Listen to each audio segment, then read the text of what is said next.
Hi ಎಲ್ಲರಿಗೂ Sushma's cooking ಚಾನಲ್ಗೆ ಸ್ವಾಗತ. ಇವತ್ತು ನಾನು ಹುಣಸೆ ಹಣ್ಣಿನ ಚಿತ್ರಾನ್ನ ಮಾಡೋದು ಹೇಗೆ ಅಂತ ಹೇಳ್ಕೊಡ್ತಿದ್ದೀನಿ. ತುಂಬ ಬೇಗ ಆಗುತ್ತೆ, ತುಂಬ ಟೇಸ್ಟಿಯಾಗಿರುತ್ತೆ. ಎಲ್ಲರೂ ತಪ್ಪದೆ ಒಂದು ಸಾರಿ ಟ್ರೈ ಮಾಡಿ. ಹಾಗಾದರೆ ರೆಸಿಪಿ ಸ್ಟಾರ್ಟ್ ಮಾಡೋಣ. ಅದಕ್ಕೂ ಮೊದಲು ನನ್ನ ಚಾನಲ್ನ ಇನ್ನೂ ಯಾರಾದರೂ ಸಬ್ಸ್ಕ್ರೈಬ್ ಮಾಡ್ಕೊಂಡಿಲ್ಲ ಅಂದರೆ ದಯವಿಟ್ಟು ಬೇಗ ಹೋಗಿ ಸಬ್ಸ್ಕ್ರೈಬ್ ಮಾಡ್ಕೊಳ್ಳಿ. ಮೊದಲಿಗೆ ಇಲ್ಲಿ ನಾನು ಒಂದು ಬಾಣಲೆ ಇಟ್ಕೊಂಡಿದ್ದೀನಿ. ಅದಕ್ಕೆ ನಾನು ಸ್ವಲ್ಪ ಎಣ್ಣೆ ಹಾಕ್ಕೋತಾ ಇದ್ದೀನಿ. ಎಣ್ಣೆ ಕಾದ ನಂತರ ಸಾಸಿವೆ ಹಾಕ್ಕೋತಾ ಇದ್ದೀನಿ. ಈಗ ಸಾಸಿವೆ ಎಲ್ಲ ಸಿಡ್ದಿದೆ. ಇದಕ್ಕೆ ನಾನು 3 ಟೇಬಲ್ ಸ್ಪೂನ್ ಆಗೋಷ್ಟು ಕಡಲೆಬೇಳೆ ಹಾಕ್ಕೋತಾ ಇದ್ದೀನಿ. ಹಾಗೆ 1.5 ಟೇಬಲ್ ಸ್ಪೂನ್ ಆಗೋಷ್ಟು ಉದ್ದಿನಬೇಳೆ ಹಾಕ್ಕೋತಿದ್ದೀನಿ. ಇದು ಗೋಲ್ಡನ್ ಕಲರ್ ಬರಬೇಕು. ನೋಡಿ, ಇಷ್ಟು ಸಾಕು. ಈಗ ಇದಕ್ಕೆ ನಾನು 3 ಹಸಿಮೆಣಸಿನ್ಕಾಯಿ ಹಾಗೆ 4 ಒಣಮೆಣಸಿನ್ಕಾಯಿನ ಕಟ್ ಮಾಡಿ ಹಾಕ್ಕೋತಾ ಇದ್ದೀನಿ. ಹಾಗೆ 2 ಮೀಡಿಯಮ್ ಸೈಜ್ ಈರುಳ್ಳಿನ ಕಟ್ ಮಾಡಿ ಹಾಕ್ಕೋತಾ ಇದ್ದೀನಿ. ಈಗ ಚೆನ್ನಾಗಿ ಫ್ರೈ ಮಾಡ್ಕೊಳ್ಳೋಣ. ಗ್ಯಾಸ್ನ ಲೋ ಟು ಮೀಡಿಯಮ್ ಫ್ಲೇಮಲ್ಲಿ ಇಟ್ಕೊಂಡು ಫ್ರೈ ಮಾಡ್ಕೋಬೇಕಾಗತ್ತೆ.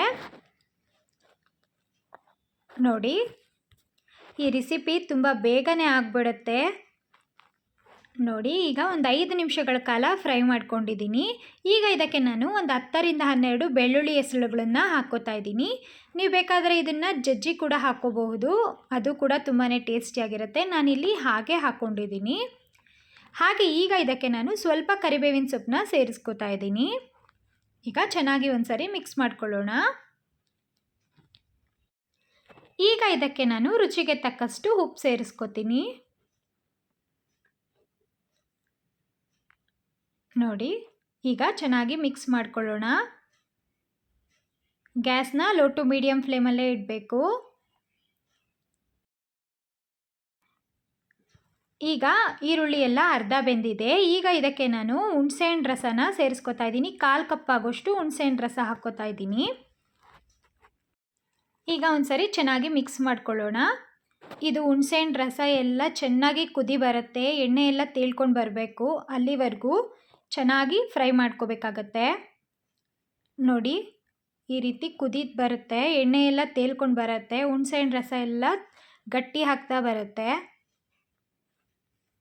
ನೋಡಿ, ಈ ರೀತಿ ಕುದಿ ಬರಬೇಕು. ಒಂದು 6ರಿಂದ 7 ನಿಮಿಷಗಳ ಕಾಲ ತಗೊಳ್ಳುತ್ತೆ ಇದು. ಈಗ ಇದಕ್ಕೆ ನಾನು 1 ಸ್ಪೂನ್ ಆಗೋಷ್ಟು ಬೆಲ್ಲನ ಸೇರಿಸ್ಕೊತಾ ಇದ್ದೀನಿ. ಬೆಲ್ಲ ಹಾಕೋದ್ರಿಂದ ರುಚಿ ತುಂಬಾ ಚೆನ್ನಾಗಿರುತ್ತೆ. ಚೆನ್ನಾಗಿ ಮಿಕ್ಸ್ ಮಾಡ್ಕೊಳ್ಳೋಣ. ಈಗ ಇದಕ್ಕೆ ನಾನು ಸ್ವಲ್ಪ ಅರಿಶಿಣದ ಪುಡಿ ಹಾಕ್ಕೋತಾ ಇದ್ದೀನಿ. ಈಗ ಒಂದ್ಸರಿ ಚೆನ್ನಾಗಿ ಮಿಕ್ಸ್ ಮಾಡ್ಕೊಳ್ಳೋಣ. ನೋಡಿ, ಎಣ್ಣೆ ಎಲ್ಲ ಚೆನ್ನಾಗಿ ಸೈಡಲ್ಲಿ ಬಂದಿದೆ. ಈಗ ಇದು ರೆಡಿ ಆಗಿದೆ. ಕೊನೆಯದಾಗಿ ಕೊತ್ತಂಬರಿ ಸೊಪ್ಪು ಹಾಕ್ಕೋತಾ ಇದ್ದೀನಿ. ಈಗ ಅನ್ನಕ್ಕೆ ಬೆರೆಸ್ಕೊತೀನಿ. ನೋಡಿ, ತುಂಬ ಟೇಸ್ಟಿ ಆ್ಯಂಡ್ ಹೆಲ್ದಿ ಆಗಿರುವಂತಹ ಹುಣಸೆ ಹಣ್ಣಿನ ಚಿತ್ರಾನ್ನ ರೆಡಿಯಾಗಿದೆ. ಮಕ್ಕಳಿಗೆ, ದೊಡ್ಡವರಿಗೆ ಎಲ್ಲರಿಗೂ ತುಂಬ ಇಷ್ಟ ಆಗುತ್ತೆ. ನೀವು ಈಸಿಯಾಗಿ ಲಂಚ್ ಬಾಕ್ಸ್ಗೆಲ್ಲ ಹಾಕ್ಕೊಟ್ಬಿಡ್ಬೋದು. ಎಲ್ಲರೂ ತಪ್ಪದೆ ಒಂದು ಸಾರಿ ಟ್ರೈ ಮಾಡಿ. ಹಾಗಾದರೆ ಈ ನನ್ನ ರೆಸಿಪಿ ನಿಮ್ಮೆಲ್ಲರಿಗೂ ಇಷ್ಟ ಆಗಿದೆ ಅಂತ ಭಾವಿಸ್ತೀನಿ. ಇಷ್ಟ ಆಗಿದರೆ ದಯವಿಟ್ಟು ನನ್ನ ಚಾನಲ್ನ ಸಬ್ಸ್ಕ್ರೈಬ್ ಮಾಡ್ಕೊಳ್ಳಿ, ಲೈಕ್ ಮಾಡಿ, ಹಾಗೆ ನಿಮ್ಮ ಫ್ಯಾಮಿಲಿ ಆ್ಯಂಡ್ ಫ್ರೆಂಡ್ಸ್ ಜೊತೆ ಶೇರ್ ಮಾಡೋದನ್ನು ಮರಿಬೇಡಿ. Thank you.